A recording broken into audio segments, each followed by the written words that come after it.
Before I start this video, I just want to let you guys know that there will be some manga spoilers for My Hero up to chapter 306 in this video. I will be trying to keep the spoilers to as minimal as possible, but unfortunately I do have to talk about events in the most recent chapters to properly explain my theory. Anyways, let's hop into this video. In this video, I will be explaining my theory on how Deku will reshape through positive means the Hero Society to be more like Stain's vision. Although I'm not a typical theory explainer, this one seemed to stick out to me and I just wanted to share my thought process with you guys, and maybe you will see where I'm going, or maybe this train of thought will stick to you and you'll be able to add to it yourselves. So basically, my theory comes down to a few points. One being the hero situation currently post-war. Two, who Stain recognized as a true hero and his vision in the society. And three, the parallels shown to us between Deku and Stain throughout the story so far. Now again, this is just my thought process and I wanted to share them with you. You can agree or disagree with this theory however you like, and I'd love feedback in the comments on if you think I'm correct, if I'm wrong in certain areas, or whatever you might think about this. Point one, after the war we see many heroes stepping down or retiring from being pro heroes because it is too difficult with the amount of villains that were set free and now running rampant in the cities. This plays into the idea that Stain had, in which heroes today weren't in it to be good people or to save others. Instead, they are only heroes because they would allow them to become famous and make. The scary thing about this is we truly get to see the true colors of a lot of these heroes because the public is at a need for them in the most crucial time of the story so far, and a lot of them are just trying to go into hiding because they don't want to deal with this problem and they were only in it to make money or to get famous. Point two kind of ties in with point one in the sense of who Stain recognizes as a true hero, that being All Might and, in the end of their fight, Midoriya as well. But here's where I see the differences here. Both All Might and now Izuku are faced with a society overwhelmed with darkness and filled with villains, where All Might chose to go for a pillar of hope so that people had someone to look up to and heroes had someone to look up to feel safe. Whereas I feel like Midoriya's story is different than his predecessors, as Izuku won't become a pillar of hope that just is in the clouds risen on a pedestal for no one to reach him, but instead he will take all his comrades and the other heroes and his classmates and everyone else in the society, build them up to be more like him, and he will help each other. He'll help everyone out. We see this at his time at UA, not only with his classmates of 1A, but also pretty much everyone he comes into contact with. After meeting him, they all strive to do better and become better people.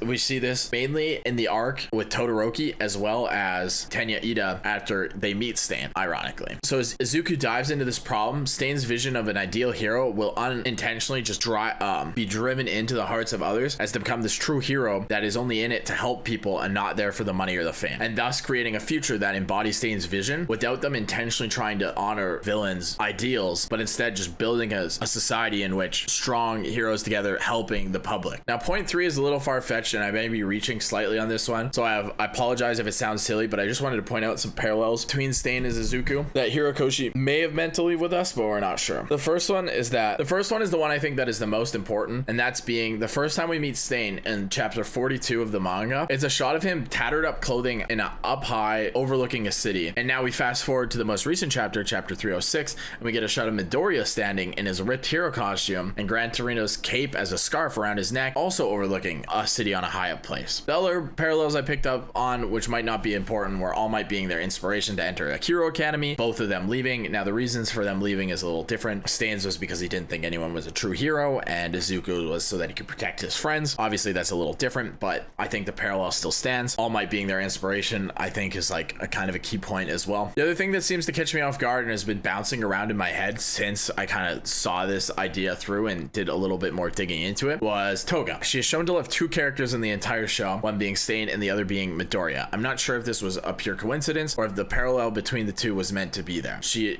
loves the idea of Stain's vision and really likes Stain. The reason she joins the League of Villains is because she wants to find more people like Stain, and the one she finds is Izuku, and she can't get Izuku off of her mind. So I'm not sure if this was something Hirokoshi meant for us to pick up on, if it was just pure coincidence, or if there's actually a tie there that is leading us to potentially this theory of Izuku reshaping the hero in Stain's vision. Anyways, these are my thoughts on how Deku will remake the Hero Society to be molded in Stain's vision of a true hero society. Instead of being a pillar of hope that's placed above all other heroes, I think he will be a guide for heroes to be more like him, helping out everyone, thus creating a society in which they're all there to help people and no longer heroes chasing after fame and money. I know this might not have been the most in-depth potential researched video video. These were just my thoughts, and I wanted to get them out for you guys and kind of show my feelings and where I'm standing on it. I hope you guys enjoyed it, and I'm open to whatever you have to say on this. If you guys agree with it, if you disagree with it, if you have more evidence supporting it, if you have evidence disproving this, I'd love to hear it. I'm live every day on Twitch. You can tell me there. You can tell me in these comments. I post multiple TikToks basically every day, so you can tell me in those comments too. Or, you know, you can Detroit smash that subscribe button, catch up on other videos. As the story continues, I'll try and keep up with this theory, and you can too, and either agree with me, disagree with me. I'd love to know. But if you made it this far, I hope you enjoyed the video, and I want to thank you guys for watching. But I'll see you guys in the next one. Peace.